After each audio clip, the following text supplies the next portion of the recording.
Salve rapaziada, beleza? Voltando aqui, hoje a gente vai dar continuidade ao nosso fluxo, né? Como vocês estão vendo aqui, a gente vai começar a ver o fluxo de confirmação de usuário. Então, nos últimos vídeos nós vimos como sobrescrever o login, porque posteriormente nós precisaríamos para poder ativar o usuário. Dado um usuário que tem uma conta, ele não necessariamente pode fazer login imediatamente. Ele deve ser confirmado, né, na nossa plataforma, digamos assim, e disso ele vai receber um e-mail no seu e-mail e com um código, né, que a gente não vai fazer isso, eu já deixei isso bem explícito lá no início, e disso ele vai poder confirmar, tá bom? Se ele é um usuário e tudo mais. A gente vai tentar fazer aqui nesse vídeo dois fluxos, tá bom? Que é o primeiro, o fluxo de criar o código, ou seja, dado o e-mail de usuário, nós vamos verificar esse e-mail no nosso banco de dados e se existir um usuário a gente cria um código rapidamente. Então é basicamente esse fluxo, é um fluxo bem simples. E o outro fluxo que nós vamos fazer é o fluxo de verificação de código, ou seja, dado o código que foi criado aqui, a gente precisa verificar esse código, verificar se esse código existe na nossa base de dados e ativar o usuário. Então são dois fluxos distintos, mas que se completam, tá bom? Então vamos começar aqui. A primeira coisa que eu vou fazer aqui é criar os serializers para a nossa aplicação. Então eu já vou criar todos os serializers que nós vamos precisar. Então vamos abrir aqui o nosso Vim. Beleza? Abrir aqui Users, vou aqui no meu App Serializers. A gente poderia criar aqui uma parte chamada Serializers e fazer a mesma coisa que fizemos com os testes, dado que nós vamos usar serializers de entidades diferentes. Mas vamos criar aqui mesmo, né? Então, class, nós vamos criar três serializers. O serializer para o input de e-mail, o input de code e o de confirmação de usuário, né? Digamos assim. Então, para o de input de e-mail e o input de código vai ser basicamente a mesma coisa. Só vai mudar a variável que nós vamos usar, né? O campo que nós vamos usar. Então, vamos usar um user confirmation code, user confirmation request code. Não, request e-mail, né? Que o nosso request vai ser colocado pelo e-mail. Então, vai ser um serializer, deixar assim mesmo, e vai ser o campo, como eu havia falado, e-mail. A gente já pode usar aqui uma coisa que eu havia falado anteriormente, de, por exemplo, usar coisas já prontas do Django. Então, por exemplo, aqui, e-mail field. Nós vamos usar o e-mail field porque nós não vamos precisar de validações e tudo mais. Então, nós poderíamos usar essa validação que nós fizemos aqui, mas vamos usar essa e-mail field. Um atributo legal que nós podemos colocar aqui é o white-only, tá? Por quê? Porque esse método aqui, né, na verdade esse campo é somente de escrita, tá? Ele não vai a gente não vai poder ler ele é somente escrita, ou seja, a gente só vai poder imputar ele, né? A gente não vai, por exemplo, poder receber isso no nosso response, por exemplo. E aqui a gente vai usar o true, tá? Beleza? Vamos agora para o próximo serializer de já enviei o código, já enviei meu e-mail, recebi o código, vou confirmar o código agora, né? Que seria a parte do segundo fluxo. Então vamos colar aqui, beleza? Class user confirmation request code. Aqui vai ser um char-field, tá? Char-field, e aqui nós vamos usar um code. Vamos usar code mesmo. Nós vamos agora para a parte do service. Vamos deixar a parte de views mais para frente, né? Vamos logo criar os nossos services, os nossos serviços. Então vamos usar aqui, a gente tem essa classe user service, e vamos agora criar uma classe chamada user confirmation service. Então class user confirmation service. Beleza? Nessa classe a gente vai ter as regras de criação de código e verificação de código. Então, primeira coisa, vamos criar aqui deixa eu colocar um pouco de espaço, def create code. Ou seja, aqui nós vamos criar o código do usuário, então ele tem como parâmetro self, e aqui e-mail. Por que e-mail? Porque nós vamos passar o nosso serializer aqui nesse parâmetro e-mail, tá bom? Disso aqui, o recomendado é que venha aqui user confirmation, tá? Que user confirmation seja retornado, e nós vamos começar a fazer as nossas validações. Quais validações nós iremos fazer aqui? Primeiro, se o usuário existe. Então o que a gente já pode fazer? Usar o service user, né? Então, user, aí nós vamos chamar aqui o nosso service user, service, temos um ponto get user, beleza. E desse get user, que nós vamos ver aqui como é que está o get user. Temos create user. O get user a gente pode passar o parâmetro e-mail. Então vamos passar o parâmetro e-mail aqui. Get user. E-mail e e-mail. Que ele vai pegar pelo QArgs, tá bom? Então aqui a gente já pega o nosso usuário. Ele já sai com a validação. Então, caso não encontre nada, já é lançada uma exceção automaticamente aqui. User confirmation, deixa eu ver aqui. Tá, beleza, porque a gente ainda não retornou nossa função. Tá, maravilha. O que é que nós podemos fazer aqui também? Nós podemos verificar se já existe na base de dados do user confirmation, né, um código. Então o que é que nós podemos fazer? A gente já faz o seguinte: a gente cria uma função que nós vamos usar posteriormente para isso. Então o que é que nós vamos fazer? A gente por enquanto vai deixar assim, vai dar vamos deixar aqui um return, não vai estar errado, mas por enquanto vamos ficar assim. O que é que nós vamos fazer aqui? A gente vai fazer uma função para pegar esse get code. Da mesma forma que tem um get user, a gente vai usar o get code. Então get code vai ter o parâmetro self, e dentro desse parâmetro self a gente vai passar a mesma coisa aqui, QArgs, beleza. Vai ser retornado aqui user confirmation, tá? User confirmation, se eu escrever certo aqui, depois a gente vê isso. User confirmation, e aqui a gente vai fazer uma simples verificação se já existe esse código ou não. Então vamos fazer a mesma coisa que nós fizemos aqui no get user. Então try code user confirmation objects.get, e aqui simplesmente passamos os keywords, beleza. Aí a gente, se não tiver o código, a gente já lança a exceção. Então é set user confirmation does not exist, ou seja, caso não tenha esse usuário, então a exceção que vai, na verdade esse código, a exceção que vai ser retornada é que não existe o código. Então a gente já dá um raise aqui, exceptions ponto not found, né? Not found, detail assim, detail código não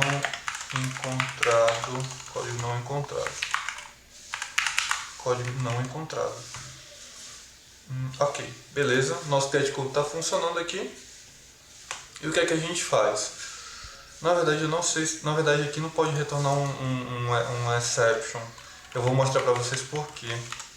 Se a gente chamar aqui code user self.getCode e passar aqui os keywords como sendo, a gente vai passar o user, tá?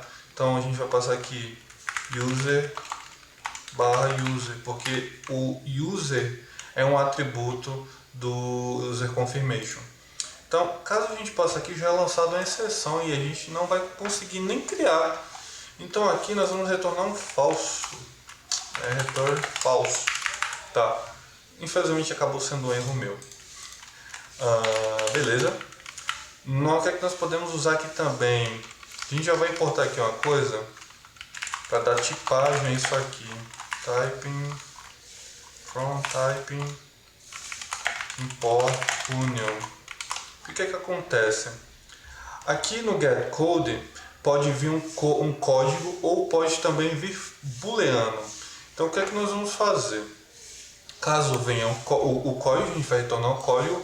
Caso venha a variável, o caso seja negado, não tenha, né, a gente vai retornar um false aqui. Então a gente define aqui union. Então aqui nossa função vai estar atendendo às expectativas dela e vai estar tudo certinho. Beleza. Aí nós vamos verificar if code. Então nós vamos dar um return code aqui. Só que nós temos um pequeno problema, porque é o seguinte: caso um usuário seja confirmado pelo atributo isConfirmed, que quando o usuário for confirmar seu código e ele tiver tudo certinho e for ativo de fato, esse isConfirmed precisa estar true. Precisa estar true. Então o que acontece? Eu não vou remover esse código, mas eu preciso sempre verificar se, poxa, o usuário está tentando criar um código, só que ele já existe. Então o que eu posso fazer? Posso fazer uma verificação aqui. Se no code, if, beleza, existe um código, certo? If code.isConfirmed, confirmed. Se isso for verdadeiro, então a gente já lança a exceção aqui, ó, raise exceptions, API exception, detail, usuário já está ativo. Não sei se vocês conseguirem entender aqui, tá? Então vamos lá de novo. Ele pegou o código, né? Caso já tenha um código do usuário, mas ele está tentando criar de novo, o que é que vai acontecer? Ele vai verificar, já existe o código? Beleza, a gente já veio para essa parte aqui. Só que tem um problema, o código já foi confirmado, ou seja, o usuário já está ativo na nossa plataforma, mas ele está tentando criar de novo, mas a gente tem esse código, o que é que acontece? A gente precisa lançar essa exceção. Caso, aí beleza, até aqui tudo bem. Caso não existe esse código, o que a gente vai fazer? A gente vai criar o código. Então a gente já pode dar um return aqui, criando no user confirmation. Confirmation.objects.create. Beleza. O que é que ele vai esperar para receber aqui? O que é que ele necessita? Ele precisa de um usuário e também do código. Olha que legal. Beleza. Vamos ver como é que é esse código aqui. É code, né? Code. Só que esse código precisa ser randômico. Então a gente já pode criar também uma função para fazer essa verificação, essa randomicidade do código. Eu já criei aqui e eu já vou adiantar aqui para vocês. Dar um Ctrl V aqui, beleza? Então o limite de código de caracteres é 6, tá? Essa função aqui só vai poder ser acessada na nossa classe User Confirmation Service. Aqui a gente define caracteres como letras e também números, e aí a gente faz a randomização aqui, tá bom? Então é uma função bem simplesinha para criar um código randômico. Nós precisamos importar também as bibliotecas que estão falhando, pedindo, né? Então a gente vai importar import strings e import random. Como já vai. Ok, beleza. Ok, aqui tá tudo certinho. Vamos lá, agora aí o que a gente faz? Só chamar aqui o self.createCode e pronto. Assim, é bem razoável, né? Esse fluxo é bem ok. A gente já consegue criar um código, e disso a gente já consegue fazer bastante coisa do usuário. Por fim, o que a gente vai fazer? A gente vai fazer o fluxo. Esses warnings aqui simplesmente pelo Neovim, né? Então não posso fazer muita coisa, mas dando continuidade, a gente vai fazer agora a segunda parte do fluxo, que seria a verificação. A gente já tem bastante coisa pronta. Nós temos aqui, eu já posso pegar o código, agora é só vou confirmar. Então o que é que nós vamos fazer? Def verify code. Passamos self e aqui nós vamos passar apenas o code. Então vai ser um código STTR. E aqui nós vamos retornar. Vamos retornar booleano aqui. Vamos retornar um booleanozinho. Mesma coisa que fizemos aqui nessa parte do create, né? A gente pegou esse code aqui. Nós vamos fazer também aqui. na parte do verificação, porque a parte de verificação é simples. O que a gente pede? A gente só vai precisar verificar o código, a gente precisa saber se o código é válido. Aqui nós já passamos, em vez de get code, a gente, de passar o use, nós passamos o code. E disso é que nós começamos a fazer, nós precisamos verificar, né? If code existe, então assim, se o código existir, a gente já tem 1000 pontos, né? Nós já temos o código que foi criado pelo e-mail, né? E agora a gente vai confirmar. Só que tem um ponto bem interessante aqui. Esse code aqui, ele precisa, na verdade a gente precisa verificar se o isConfirmed também é true, né? Para não precisar, a mesma verificação que nós fizemos lá em cima, essa aqui, onde eu verificava se o código já está confirmado, para o usuário não precisar confirmar de novo, nós também precisamos fazer aqui. O que nós podemos fazer? Podemos utilizar isso aqui, when code is confirmed. Só que agora, confirmed not. Confirmed, beleza. Por quê? Aqui vem o código, beleza. Isso aqui é true, beleza, né? Porque de qualquer forma vem um code. É true, ok. E o código não está confirmado, ou seja, o usuário ainda não está ativo, ele está querendo confirmar. Aí beleza. O que é que nós fazemos? Só mudar os atributos agora. Confirmed. A gente coloca ele como true. Deixa eu ver se eu estou errando o isConfirmed aqui. Não, acho que não estou. isConfirmed true. E nós podemos salvar já .save. Então o nosso código foi confirmado. Nós vamos pegar aqui o usuário e fazer o seguinte, porque o que é que acontece? A gente precisa ativar o usuário, então é o momento de ativar o usuário. Podemos vir aqui em code e user, porque se nós viemos aqui no nosso modelo, o code, o user confirmation tem o user como parâmetro, né? Então nós podemos fazer esse puxar. Fazemos assim, user.isActive, porque até então nosso usuário estava apagado e não estava ativo. True. User.save. E aqui nós podemos simplesmente retornar true, né? Retornar verdadeiro. Beleza. Podemos colocar aqui também uma exceção, tá? Raise exceptions, ou não, simplesmente vamos retornar falso. Retorno falso. Por quê? Caso isso aqui não seja verdadeiro, então nem entra aqui. Então a nossa função já vai retornar falso direto. Então, como é o nosso intuito retornar true, nós poderíamos também retornar o user, né? Mas enfim, não vem ao caso. Bom, é mais ou menos isso aqui, né? Nós tentamos criar aqui esses services, né? Na verdade, esse service. Caramba. Então, é mais ou menos criar esse service aqui. E no próximo vídeo a gente já vai mexer e partir para as funções. Tem um problema que eu vi aqui agora, essa parte do código, né? Code. Eu não estou retornando o code aqui, então não ia dar certo, né? Return code. Isso aqui agora. Beleza. Acho que é isso. E vamos lá. No próximo vídeo a gente vai dar continuidade, só que vendo fazendo a view em si, criando a view e tudo mais e fazendo um teste. Eu não acho que vamos criar testes unitários para esses casos aqui, porque enfim, temos bastante coisa para fazer. Se vocês quiserem criar testes para isso, tomem como base a parte de user. Vou deixar para fazer teste mais elaborado na parte de autenticação, que assim que a gente acabar aqui, a gente vai para a parte de autenticação. E é isso, valeu!